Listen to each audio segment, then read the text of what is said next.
पूज्यवंते जी, ये महाबोधि आंदोलन चल रहा है, इसके सफल होने के चांस कितने हैं, और अगर सफल नहीं हो पाता है तो इसके लिए फिर आगे की रणनीति आप लोगों को क्या रहेगी? देखिए, महाबोधि महाविहार मुक्ति आंदोलन चल रहा है देश में। ये आंदोलन सफल होना चाहिए हर हालत में। हम लोगों की यही एक उसके प्रति मैत्री है, करुणा है कि सबको समान रूप से देखना चाहिए, बिना संगठन के, बिना किसी समिति के, बिना ट्रस्ट के ये इस काम को होना चाहिए। कोई संगठन का बैनर ना रहेगा तो ये महाबोधि महामुक्ति आंदोलन सफल होगा। किसी संगठन का बैनर नहीं रहना चाहिए। अगर संगठन का बैनर इसमें रहेगा तो विभाजन इसमें दिखाई देगा, और जब विभाजन दिखाई देगा तो आप ये मान लीजिए कि इसका विभाजन होगा तो कमजोर होगा हमारा आंदोलन। दूसरी बात कि भारत में अभी हमारी जो आबादी है वो आबादी है पूरे देश में, देश की कुल आबादी है 1,43.5 करोड़ आबादी है। इतनी आबादी में से हमारी बौद्धों की आबादी है जो सेंसन में है और जो गवर्नमेंट रिकॉर्ड में है, वो आबादी है लगभग 1 करोड़ 10 लाख आबादी है। तो 1 करोड़ 10 लाख आबादी पूरी टोटल आबादी का होती है 0.77%। तो हमारे देश में बाबा साहब अम्बेडकर के बाद बाबा साहब अम्बेडकर ने कहा था कि मैं हिंदू धर्म में पैदा हुआ हूँ, ये मेरे बस की बात नहीं है, लेकिन मैं हिंदू रह करके मरूंगा नहीं, ये मेरे हाथ में है। और बाबा साहब अम्बेडकर ने इसके लिए 21 साल काम किया है, और 21 साल के बाद बाबा साहब अम्बेडकर हिंदू से बौद्ध बन गए। तो हर आदमी को ये जो संकल्प था पूरा करना चाहिए था कि भाई मेरे 21 साल गुजर गए हैं मेरे जीवन के, और मुझे 21 साल में बाबा साहब के संकल्प को पूरा करना है। मैं हिंदू में पैदा हुआ हूँ, लेकिन मैं हिंदू रह करके मरूंगा नहीं, मैं बौद्ध बन करके मरूंगा। लेकिन देखने में क्या आ रहा है? देखने में ये आ रहा है कि हमारे इस देश में बाबा साहब को मानने वाले लोगों की आबादी कितनी है मालूम है? करीब 50 करोड़ लोग बाबा साहब को मानते हैं इस देश में।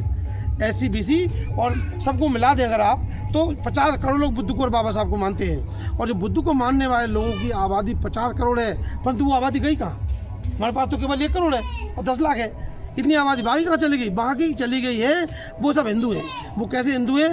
वो मानते तो कहते तो बुद्ध की बात, बाबा साहब की बात करेंगे, लेकिन उनके रिकॉर्ड को जब देखोगे आप तो उनके रिकॉर्ड में हिंदू लिखा हुआ है। उनके रिकॉर्ड में हिंदू लिखा है, तो उनकी गिनती हिंदू में हो रही है, उनकी गिनती बौद्ध में नहीं हो रही है। वो कितना बुद्ध चिल्लाते रहे, बाबा साहब चिल्लाते रहे, उनको कभी भी कोई बौद्ध मानने को तैयार नहीं है, क्योंकि उनकी गिनती हिंदू में है। और इसीलिए हिंदुओं की आबादी इस देश में ज़्यादा दिखती है, क्योंकि रिकॉर्ड में है वो। बौद्धों की आबादी कम दिखती है। तो हमें क्या करना चाहिए? हमें अभी जो नया 2025 में नया जनगणना होने वाली है, उस जनगणना में हमको ये चाहिए कि हम हिंदू से बौद्ध बन जाएं। केवल बौद्ध इतना लिखना है जनगणना में, हम हिंदू की जगह बौद्ध लिख। आप कागज़ को अच्छे से जांचिए, परखिए कि उसमें हिंदू तो नहीं लिख दिया इन लोगों ने। हिंदू की जगह बौद्ध लिखना है और जाति की जगह मानव लिखना है। और जब मानव लिखेंगे, आप बौद्ध लिखेंगे, तो भगवान बुद्ध का विशुद्ध धर्म आगे बढ़ेगा। विशुद्ध धर्म जो बुद्ध का है वो आगे बढ़ेगा और मानवता फलीभूत होगी। ऐसी कंडीशन में इस देश में हमारी आबादी, बौद्धों की आबादी सीधी 50 करोड़ से ऊपर निकल जाएगी, और इस देश में हिंदुओं की जगह सीधी आधी हो जाएगी। और हिंदुओं की संख्या आधी होते ही आप देखेंगे कि आधी होते उनके हाथ पैर ठंडे हो जाएंगे। जो आज इतना अकड़ दिखा रहे हैं पूरे देश में, उनकी अकड़ बिल्कुल ख़त्म हो जाएगी पूरी तरह से। ये क्यों? क्योंकि वो बौद्ध तो हैं लेकिन रिकॉर्ड में हिंदू है। अब हम सबको जागरूक कर रहे हैं पूरे देश में कि भैया अब आपको हिंदू की जगह बौद्ध लिखना और कुछ नहीं करना, इतना सा काम करना है। तो ये हमारी अपील है सबसे। ऐसा होने के बाद हम इसमें सफल होंगे और पूरे देश में सफल होंगे। आपको मालूम नहीं है कि महाबोधि महाविहार मुक्ति आंदोलन अकेला नहीं है, पूरे देश में जितने मंदिर हैं, हिंदुओं के मंदिर हैं, मेन जो मंदिर है, सभी मंदिरों पर इस तरह का काम होगा।